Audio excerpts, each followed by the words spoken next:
स्वागत है टीवी7 भारत में। मैं हूं आपके साथ रितिका आवाना। राम मंदिर करोड़ों लोगों की आस्था का सबसे बड़ा केंद्र है, लेकिन पिछले कुछ दिनों से यह मंदिर दर्शन या विकास नहीं बल्कि चढ़ावे में कथित चोरी के आरोपों की वजह से चर्चाओं में बना हुआ है। एफआईआर दर्ज हो चुकी है, कई गिरफ्तारियां हो चुकी हैं, छापेमारी भी चल रही है और ट्रस्ट के 2 बड़े पदाधिकारियों ने इस्तीफा भी दे दिया है। अब सबसे ज्यादा नजर आज होने वाली श्री राम जन्मभूमि तीर्थ क्षेत्र ट्रस्ट की अहम बैठक पर सभी की टिकी हुई है। सवाल यही है कि क्या इस बैठक में सिर्फ चर्चा होगी या फिर ऐसे फैसले जो होंगे या लिए जाएंगे जो पूरे मंदिर प्रबंधन की तस्वीर बदल सकते हैं। आज की बैठक इसलिए भी बेहद महत्वपूर्ण मानी जा रही है क्योंकि ये ऐसे समय में हो रही है जब राम मंदिर चढ़ावा मामले की जांच कई स्तरों पर पहुंच चुकी है। एसआईटी अपनी अंतरिम रिपोर्ट दे चुकी है, पुलिस कार्रवाई कर चुकी है और राजनीतिक दल लगातार इस मुद्दे पर सरकार और ट्रस्ट से सवाल पूछ रही है। ऐसे में इस बैठक से क्या निकल कर आता है, इस पर सिर्फ अयोध्या ही नहीं बल्कि पूरे देश की नजर बनी हुई है। अगर पूरे घटनाक्रम को समझने के तौर पर देखें तो देखिए, शुरुआत तब हुई जब समाजवादी पार्टी के प्रमुख अखिलेश यादव ने राम मंदिर के चढ़ावे में कथित गड़बड़ी का मुद्दा उठाया। सबसे बाद आपको बताया कि इसके बाद जब मामला तेजी से राजनीतिक बहस का विषय बन गया, ट्रस्ट की ओर से पहले कहा गया कि आधिकारिक ऑर्डर चल रहा है और जांच पूरी होने तक ही निष्पक्ष जो चीजें हैं सामने आ पाएंगी। लेकिन मामला यही नहीं रुका। इसके बाद जांच मांग तेज कर दी गई और राज्य सरकार ने एसआईटी का गठन किया। जांच टीम ने मंदिर प्रबंधन से जुड़े लोगों से पूछताछ की, रिकॉर्ड खंगाले, सीसीटीवी फुटेज देखे और दान से मिले जो आभूषण हैं उनकी नकदी से जुड़े दस्तावेज की भी जांच की। कई लोगों के बयान दर्ज किए गए और पूरी रिपोर्ट सरकार को सौंपी गई। इसके बाद सबसे बड़ी कार्यवाही 25 जून को हुई जब ट्रस्ट की शिकायत पर एफआईआर दर्ज कराई गई।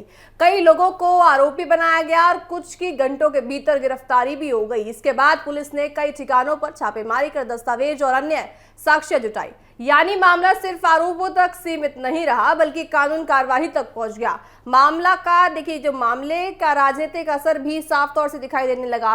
लगातार उठ रहे सवालों के बीच ट्रस्ट के महासचिव चंपत राय और ट्रस्टी डॉक्टर अनिल मिश्रा ने अपने पद से इस्तीफा दे दिया। हालांकि चंपत राय ने कहा कि उनकी सेवा पूरी हो चुकी है और जांच पूरी होने के बाद ही वह इस पूरे मामले पर विस्तार से बोलेंगे। लेकिन विपक्ष इस पूरे घटनाक्रम को लेकर सरकार और ट्रस्ट दोनों पर सवाल उठा रहा है।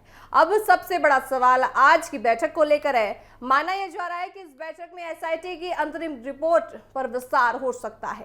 वित्तीय आपको बताएं कि ऑर्डर रिपोर्ट में रखी जाएगी और भविष्य में ऐसी घटनाएं दोबारा ना हो इसके लिए भी नए इंतजाम किए जाएंगे।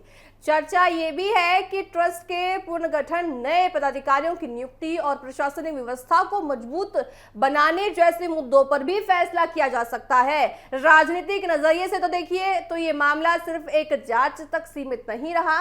विपक्ष इसे पारदर्शिता और जवाबदेही का मुद्दा बता रहा है, जबकि सरकार और ट्रस्ट का कहना है कि कार्रवाई खुद उनकी पहल पर शुरू हुई है और दोषी पाए जाने वालों के खिलाफ सख्त कदम भी उठाए जाएंगे। ऐसे में आज की बैठक के फैसले ये तय करेंगे कि आगे इस विवाद की दिशा क्या होगी। फिलहाल सबसे अहम बात यही है कि करोड़ों श्रद्धालुओं की आस्था से जुड़े इस मामले में हर फैसला पूरी पारदर्शिता के साथ हो ताकि लोगों का विश्वास बना रहे, क्योंकि राम मंदिर सिर्फ एक धार्मिक स्थल नहीं बल्कि देश की भावनाओं और विश्वास का प्रतीक भी माना जाता है।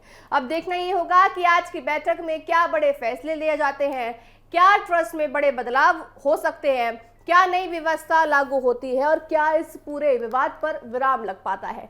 ये फिर राजनीतिक बहस और तेज हो सकती है। इन सभी पहलुओं पर देखिए पूरे देश की नजरें टिकी हुई हैं क्योंकि पूरा देश आज की बैठक का इंतजार कर रहा है। आखिर इस बैठक में क्या कुछ आता है, सभी इंतजार कर रहे हैं। इन सभी सवालों के जवाब आज की बैठक के बाद धीरे धीरे सामने आ पाएंगे। फिलहाल पूरे देश की नजर अयोध्या पर टिकी हुई है और साथ ही अयोध्या पर टिकी होने के कारण देखिए सभी अपनी नजरें टिकटकी लगाए बैठे टीवी की तरफ जरूर देख रहे होंगे कि अयोध्या की जो आज बैठक होने वाली है ट्रस्ट की, इस बैठक में क्या कुछ निर्णय लिए जाते हैं, ट्रस्ट क्या कुछ और कदम आगे उठाता हुआ नजर आता है। बड़े सवाल यहाँ खड़े हो रहे हैं कि चंपत राय के खिलाफ आखिर क्या कुछ होता है। और साथ ही देखिए चंपत राय लगातार इस विवाद के कारण सुर्खियों में बने रहे हैं। जब से राम मंदिर का विवाद छिड़ा है, जब से चंपत राय और ज्यादा प्रसिद्ध हो गए हैं, तो देखा जाएगा कि एसआईटी की जांच में और क्या कुछ नए नए खुलासे सामने आते हुए नजर आ रहे हैं। देखा जाएगा कि एफआईआर में देखिए जो लोगों के खिलाफ हुई है उनके खिलाफ ट्रस्ट क्या कुछ करता है। देखिए सवाल यहाँ ये उठता है कि इतने ज्यादा श्रद्धालुओं की जो देखिए भूमि है, श्रद्धालु वहां जाते हैं, मंदिर में दान चढ़ाते हैं, और राम मंदिर इसलिए ज्यादा महत्वपूर्ण हो जाता है क्योंकि कुछ वर्षों पहले ये मंदिर अभी नया बना है और इसकी भावना लाखों सालों से कायम रही है। तो ऐसे में सवाल ज्यादा उठने पुख्ता से जरूर हो जाते हैं क्योंकि उन लोगों की भावना राम मंदिर से जुड़ी हुई है, राम मंदिर ट्रस्ट से जुड़ी हुई है। तो राम मंदिर ट्रस्ट की जिम्मेदारी बनती है कि उनकी भावनाओं को आहत ना पहुंचाए, उनकी भावनाओं के साथ ना खिलवाड़ करे। तो देखा जाएगा जो आज बैठक उनकी होने वाली है, इस बैठक में क्या कुछ नए नीतियां या फिर कदम ट्रस्ट के द्वारा उठाए जाते हैं। बहरहाल चलिए खबरों में आगे बढ़ते हैं। उत्तर प्रदेश की राजनीति में 2027 विधानसभा चुनाव की तैयारियां तेज हो चुकी हैं। हर पार्टी अपने पने समीकरण साधने में जुटी हुई है, लेकिन इस बीच समाजवादी पार्टी की एक ऐसी रणनीति सामने आई है जिसने राजनीतिक गलियारों में नई चर्चाएं छेड़ दी है।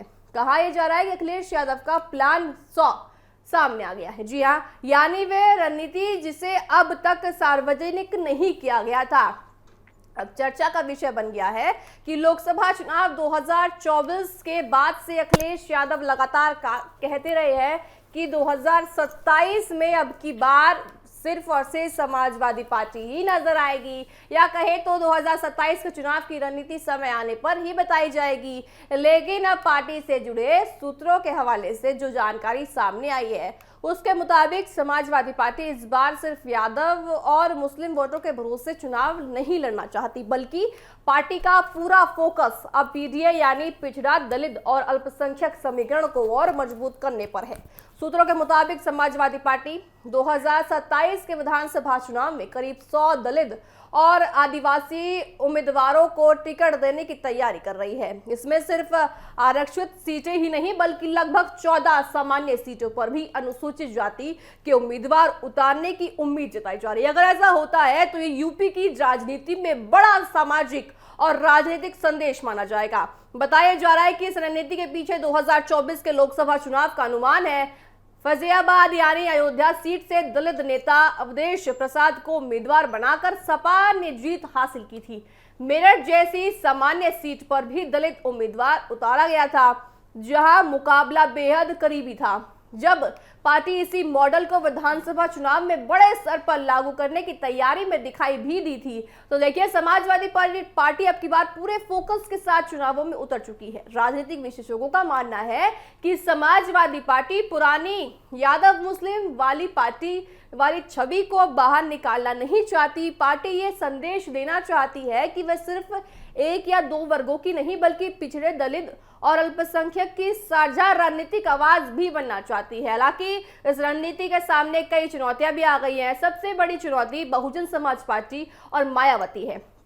जाटव वोट बैंक आज भी देखिए आपको बताएं कि मायावती की ओर रुख करते हैं। ऐसे में सपा की नजर खास तौर पर है कि गैर जाटव दलित वोट पर जिन्होंने 2024 के लोकसभा चुनाव में सपा का साथ दिया था। अब सवाल यह है कि क्या ये वही समर्थन 2027 में भी मिलेगा या राजनीतिक समीकरण बदल जाएंगे। दूसरी तरफ भारतीय जनता पार्टी भी लगातार अपनी सामाजिक रणनीति पर काम कर रही है। हाल के राजनीतिक फैसलों और संगठनात्मक बदलावों के जरिए बीजेपी गैर यादव, पिछड़े और दलित समुदाय में अपनी पकड़ मजबूत करने की कोशिश कर रही है। यानी मुकाबला सिर्फ सीटों का नहीं बल्कि सामाजिक समीकरणों का भी होगा।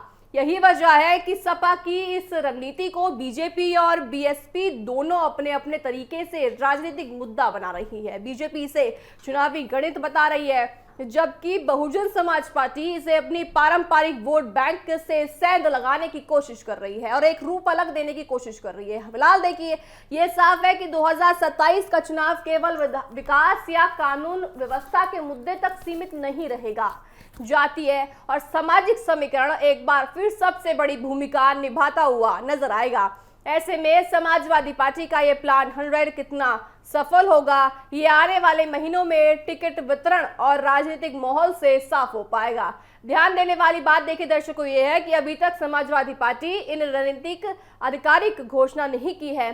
सामने आई जानकारी पार्टी सूत्रों के हवाले से है, इसलिए अंतिम तस्वीर टिकटों की घोषणा के बाद ही साफ हो पाएगी। लेकिन इतना जरूर तय है कि 2027 के चुनावी जंग में हर दल अपनी सामाजिक इंजीनियरिंग और मजबूत करने की पूरी कोशिश कर रहा है। ऐसे में सवाल यही है कि क्या अखिलेश यादव का नया दाव यूपी की राजनीति में बड़ा बदलाव ला पाएगा या फिर मुख्यमंत्री योगी आदित्यनाथ और मायावती इस रणनीति का जवाब देकर चुनावी मुकाबले की दिशा पूरी तरह से बदल देंगी। यही मुकाबला आने वाले समय में उत्तर प्रदेश की राजनीति की सबसे बड़ी कहानी लिखता हुआ नजर भी आएगा। तो देखा जाएगा कि 2027 के जो चुनाव अब होने वाले हैं उनमें किसका फॉर्मूला ज्यादा काम कर पाता है या नहीं कर पाता है। उत्तर प्रदेश में आगामी विधानसभा चुनाव है, तो ऐसे में देखिए देखा जाएगा कि किसका फॉर्मूला ज्यादा काम करता हुआ अब की बार चुनावों में नजर आता है। बहरहाल चलिए खबरों में आगे बढ़ते हैं। उत्तर प्रदेश की राजनीति में कई बार ऐसे दृश्य देखने को मिलते हैं जो कुछ ही मिनटों में सोशल मीडिया पर वायरल हो जाते हैं। इस बार चर्चा किसी बड़े राजनीतिक बयान की नहीं है, बल्कि एक ऐसे वीडियो की है जिसमें समाजवादी पार्टी के राष्ट्रीय अध्यक्ष अखिलेश यादव के सामने एक व्यक्ति दंडवत करता हुआ दिखाई दे रहा है। वीडियो वायरल होने के बाद सोशल मीडिया पर तरह तरह की प्रतिक्रियाएं सामने आ रही है। कोई इसे सम्मान बता रहा है तो कोई इसे राजनीतिक संस्कृति पर बहस का विषय बना रहा है। साथ ही दरअसल ये वायरल वीडियो में दिखाई देने वाले शख्स का नाम सीताराम यादव उर्फ कन्हैया लाल बताया जा रहा है। ये उत्तर प्रदेश के झांसी के रहने वाले हैं। वीडियो सामने आने के बाद लोगों के मन में सबसे बड़ा सवाल यही था कि आखिर ये व्यक्ति कौन है और इसने अखिलेश यादव के सामने ऐसा क्यों किया। कन्हैया लाल ने खुद इस पूरे घटनाक्रम के बारे में जानकारी दी। उनके मुताबिक वे अखिलेश यादव के जन्मदिन के मौके पर लखनऊ पहुंचे थे। इस अवसर पर उन्होंने पीतल आपको बताया से बनी एक साइकिल और समाजवादी पार्टी के संस्थापक मुलायम सिंह यादव की पीतल की प्रतिमा भेंट दी। उनका कहना था कि भीड़ ज्यादा थी लेकिन उन्होंने आवाज लगाई और अखिलेश यादव ने उन्हें पहचान लिया। इसके बाद उन्हें अपने पास बुलाया और बातचीत भी की। कन्हैया लाल ने कहा कि उनका मुलायम सिंह यादव के प्रति विशेष सम्मान रहा है। उन्होंने बताया कि मुलायम सिंह यादव को वह अपनी धरती पुत्र और एक पहलवान के रूप में मानते हैं। इसी भावना के साथ उन्होंने प्रतिमा के सामने आपको बताया कि पुष्प अर्पित कर दंडवत प्रणाम करने की भी इच्छा जताई। उन्होंने पहले अखिलेश यादव से अनुमति मांगी और अनुमति मिलने के बाद प्रतिमा के सामने दंडवत करना शुरू कर दिया।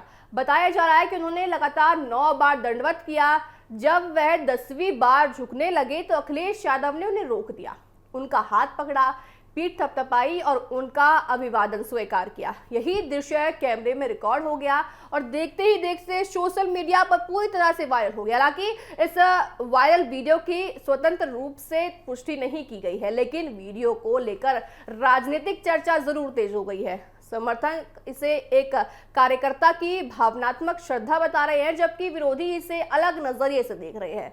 सोशल मीडिया पर वीडियो को लेकर लगातार बहस चल रही है और लोग अपने अपने तरीके से इसकी देखिए अलग अलग रूप दे रहे हैं। कन्हैया लाल का कहना है कि वह वाकई राजनीति से दूर रहते हैं। उनका दावा है कि वह किसी राजनीतिक प्रदर्शन का हिस्सा नहीं था, बल्कि मुलायम सिंह यादव के प्रति सम्मान और श्रद्धा व्यक्त करने का एक उनका व्यक्तिगत तरीका था।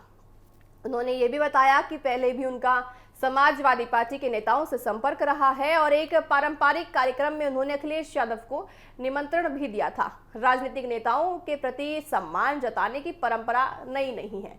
कई बार समर्थक अपने पसंदीदा नेता के लिए अलग अलग तरीके से देखिए उनका सम्मान करते हैं, लेकिन जब ऐसे दृश्य कैमरे में कैद होकर सोशल मीडिया पर पहुंचते हैं तो उसका राजनीतिक और सामाजिक अर्थ भी निकाला जाता है। यही वजह है कि ये वीडियो भी चर्चा का विषय बन गया है। फिलहाल इस पूरे मामले में समाजवादी पार्टी की ओर से कोई आधिकारिक प्रतिक्रिया सामने नहीं आई है, लेकिन इतना जरूर है कि एक साधारण से वीडियो ने फिर ये दिखा दिया कि चुनावी माहौल से पहले उत्तर प्रदेश की राजनीति में हर छोटी घटना भी बड़ी चर्चा बनकर उभर रही है। आप तस्वीरों में साफ तौर से देख सकते हैं किस तरह से वो मूर्ति के सामने दंडवत प्रणाम करते हुए नजर आ रहे हैं।